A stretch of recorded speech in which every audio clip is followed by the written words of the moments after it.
Madame la Présidente, Mesdames et Messieurs les députés, je vous remercie de me donner la parole aujourd'hui. Je suis fonctionnaire de police, j'ai exercé plus de 20 ans au sein des compagnies républicaines de sécurité, puis plus de 10 ans en commissariat. Ce que je vais exposer n'est ni une prise de position politique, ni un témoignage militant. Il s'agit d'un retour d'expérience professionnelle fondé sur des faits précis concernant la manière dont l'institution traite les signalements de manquements graves à la déontologie. En 2013, peu après mon affectation au commissariat de Pau, j'ai été témoin de violences illégitimes commises sur une personne interpellée. Elle était menottée et assise dans un véhicule de service. Au fil du temps, j'ai pu être confronté à d'autres comportements non professionnels. J'ai rendu compte à ma hiérarchie, mais cela n'a fait qu'accentuer ma mise à l'écart du groupe. Alors chef de brigade est en désaccord avec ces comportements observés et sans le soutien de ma hiérarchie que j'ai informé à plusieurs reprises, j'ai commencé à avoir des soucis de santé. J'ai demandé à quitter la brigade dont j'avais le commandement, ce qui n'a pas été chose facile. En 2017, alors que j'étais affecté à des tâches administratives sans poste de travail, je me suis consacré à la préparation du concours interne d'officier de police. À cette même période, j'ai été convoqué par un commissaire qui s'interrogeait sur la possibilité d'employer davantage mes capacités opérationnelles et m'a proposé d'intégrer un service d'intervention. J'y ai de nouveau constaté des pratiques non déontologiques et j'ai été témoin de violences illégitimes. Je me souviens de cet homme en situation de vulnérabilité et alcoolisé, menotté, qui a été frappé dans le véhicule de service pendant son transport à l'hôpital car il postillonnait. Ou encore de cet adolescent, suspecté et recherché pour un vol par effraction, caché dans un buisson, qui après avoir été menotté s'est vu asséner des coups au visage et des coups de pied dans le bassin. L'auteur des coups au visage étant mon supérieur hiérarchique, je lui ai demandé d'assumer son comportement et d'en informer la hiérarchie, ce qu'il n'a pas fait. Alors j'ai décidé d'informer et d'alerter l'officier sur les violences illégitimes de ses comportements non déontologiques. Il m'a répondu d'arrêter de faire des vagues et de rester à ma place. Une dizaine de jours se sont écoulés avant que je sois à nouveau témoin de violences. Je ne serai pas épargné par celle-ci car j'ai personnellement été victime d'une agression physique sur la voie publique de la part d'un fonctionnaire de police. J'ai reçu l'ordre de ne pas mentionner l'ensemble de ces violences dans la procédure d'interpellation.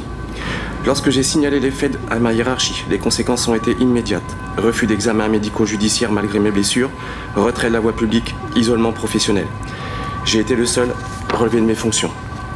Une première enquête administrative effectuée par le commandant de la Sûreté départementale a pourtant conclu à l'existence de violences illégitimes commises par des personnes dépositaires de l'autorité publique, notamment en s'appuyant sur les déclarations de l'interpellé qui corroboraient mes dénonciations.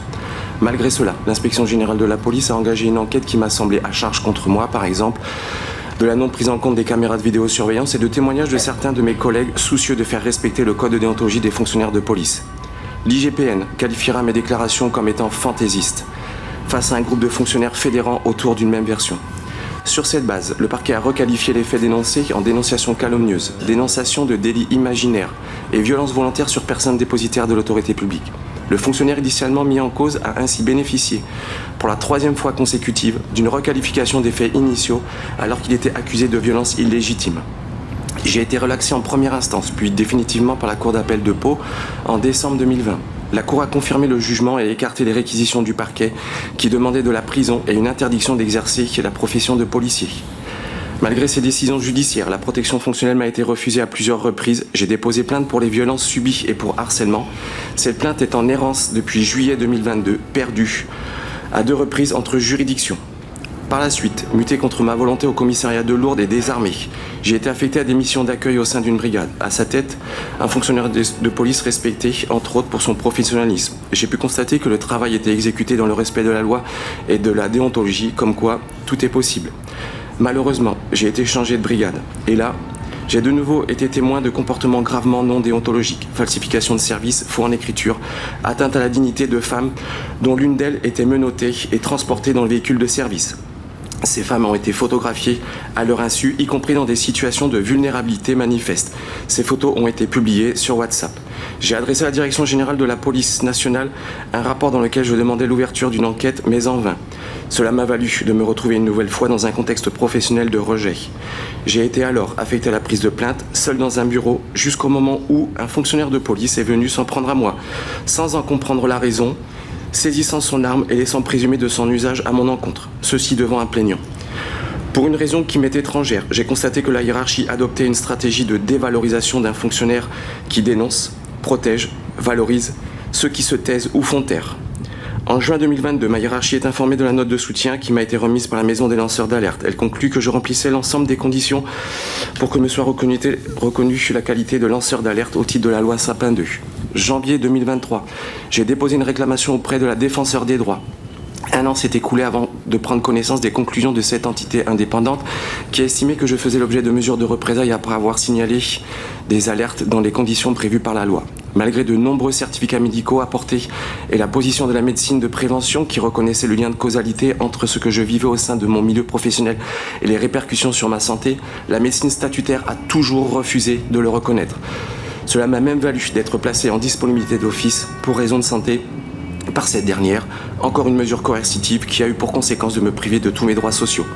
Alors que cette décision de l'administration me plaçait dans une situation de précarité, avec un salaire autour des 900 €, le SGAMI ordonnait des recouvrements en sollicitant les services du Trésor.